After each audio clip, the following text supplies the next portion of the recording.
اہل اسلام سیدنا ابوبکر صدیق رضی اللہ تعالیٰ عنہ کو صدیق اکبر کہتے ہیں اور سیدنا عمر رضی اللہ تعالیٰ عنہ کو فاروق اعظم، یہ ان کے القاب ہیں۔ اس پر وہ لوگ جن کا قرآن مجید پر بھی ایمان نہیں ہے، روافض حضرات، ان کو بڑی سخت تکلیف ہوتی ہے، تو مقابلے میں کچھ روایات پیش کرتے ہیں کہ جی یہ تو سیدنا علی رضی اللہ تعالیٰ عنہ کے اوصاف ہیں، تو یہ جو ہے نا آپ اور لوگوں کو دیے جا رہے ہیں۔ ہمیں سیدنا علی رضی اللہ تعالیٰ عنہ سے نعوذ باللہ ثم نعوذ باللہ کوئی بغض نہیں ہے، اگر حدیث میں ان کے یہ اوصاف ثابت ہوتے ہم مانتے، لیکن کسی بھی صحیح حدیث میں ان کی یہ اوصاف ثابت نہیں ہے۔ اب اس حوالے سے مختلف روایات پیش کی جاتی ہیں، آپ یہ دیکھیں حسن یاری کا کلپ کیا کہہ رہا ہے۔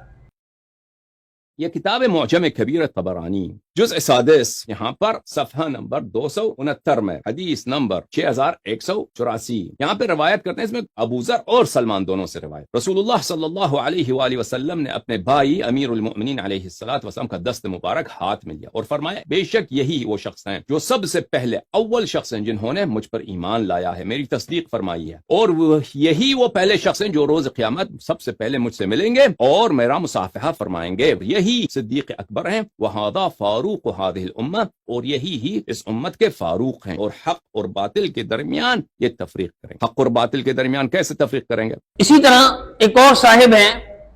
جو روافض کے عقائد کو، تمام عقائد کو تقریباً حق اور اہل سنت کے عقائد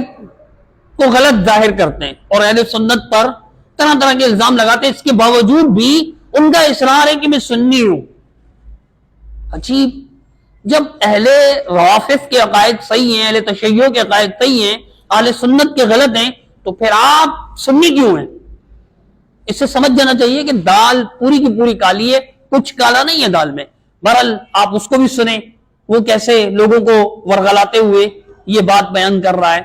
صدیق اکبر بھی علی ہے، فاروق اعظم بھی امام علی علیہ السلام ہے، لیکن انہوں نے یہ سارے ٹائٹل اس امت سے چھپا کے رکھے۔ اب کذاب یاری نے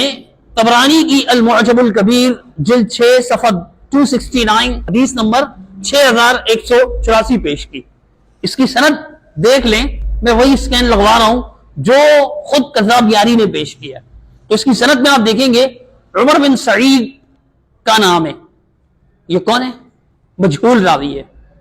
اس کا کچھ اتا پتہ معلوم نہیں، کون ہے، کیسا ہے، ثقہ ہے، معتبر ہے یا نہیں۔ اور دوسرے نمبر پر اسی سند کے اندر ابو ثقیلہ ایک راوی ہیں جس کا اتا پتہ معلوم نہیں، مجہول روایت ہے۔ اب اس مجہول روایت کی بنیاد پر یہ کہنا کہ یہ علی رضی اللہ عنہ کے اوصاف ہیں، سیدنا ابو بکر اور سیدنا عمر کے یہ اوصاف نہیں ہیں، یہ باطل بات ہے چونکہ روایت ہی صحیح نہیں ہے۔ اور کوئی اس حوالے سے سنن ابن ماجہ کی حدیث نمبر 120 بھی پیش کرتا ہے،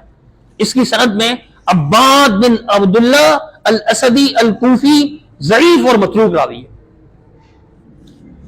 اور پھر اس روایت میں یہ بھی ہے ابن ماجہ کی کہ 7 سال تک میں نے اللہ کے رسول صلی اللہ علیہ وسلم کے ساتھ نماز ادا کی، جبکہ کوئی بھی اکیلے نماز ادا کی، کوئی اور اللہ کے رسول صلی اللہ علیہ وسلم کے ساتھ نماز ادا نہیں کرتا تھا۔ پھر ماننا پڑے گا کہ 7 سال تک کوئی ایمان ہی نہیں لایا تھا مکہ میں اللہ کے رسول صلی اللہ علیہ وسلم کی دعوت پر۔ حالانکہ یہ بات باطل ہے، بہت سے لوگ ایمان لا چکے تھے، ان کی تعداد کم تھی لیکن ایمان لائے تھے۔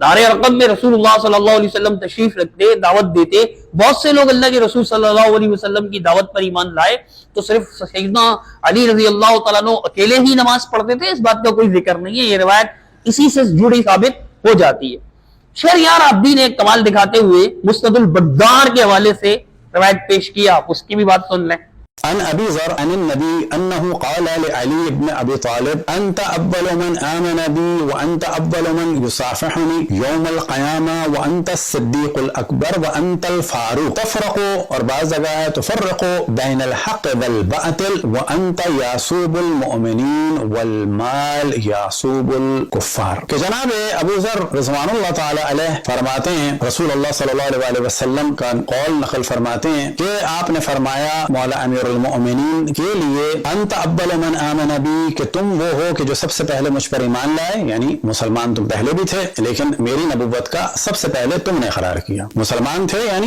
دین حنیف دین حضرت ابراہیم پہ تھے، اور تم ہی سب سے پہلے یوم القیامت میں مجھ سے مصافحہ کرو گے، اور تم ہی صدیق اکبر ہو اور تم ہی فاروق ہو، اور تمہارے ہی ذریعے سے حق اور باطل میں تمیز ہوگی یا ہوتی ہے، اور تم مومنین کی پناہ گاہ ہو، اور جبکہ مال کفار کے پناہ گاہ یا مددگار ہے۔ اب اس نے جو روایت پیش کی ہے پیج آدھا پیش کیا ہے، اس کی وجہ یہ ہے کہ نیچے محقق کتاب نے اس کا ذوق واضح کیا ہوا ہے، وہ دیکھ رہا ہے کہیں ذوق نظر نہ آ جائے،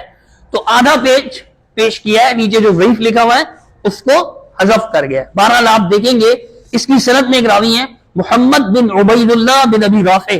یہ ضعیف اور متروک راوی ہے، سخت ضعیف راوی ہے۔ تو اسی طرح ابن عساکر کی کتاب ہے، اس میں بھی یہ روایت موجود ہے، امام شوکانی رحمۃ اللہ علیہ نے اپنی کتاب میں نقل کر اس پر کلام بھی کیا ہے۔ تو یہ کہتے ہیں 20 کتابیں 30 کتابیں جتنی بھی دکھا دو بھائی، جب تک صحیح سند سے روایت پیش نہیں کر سکتے آپ کا یہ دعویٰ باطل ہے کہ یہ سیدنا علی رضی اللہ تعالیٰ عنہ کی صفت ہے، کسی اور کی نہیں، یہ بات غلط ہے۔ اور اہل السنہ کا سیدنا صدیق اکبر رضی اللہ تعالیٰ عنہ اور سیدنا عمر فاروق کو فاروق اعظم کہنا بالکل بھی غلط نہیں ہے، اور ان حدیث کے خلاف بھی، ان روایات کے خلاف بھی نہیں ہے جو روایات یہ پیش کرتے ہیں، کیونکہ ان روایات کا ثبوت ہی نہیں ہے، وہ روایت ثابت ہی نہیں ہوتی۔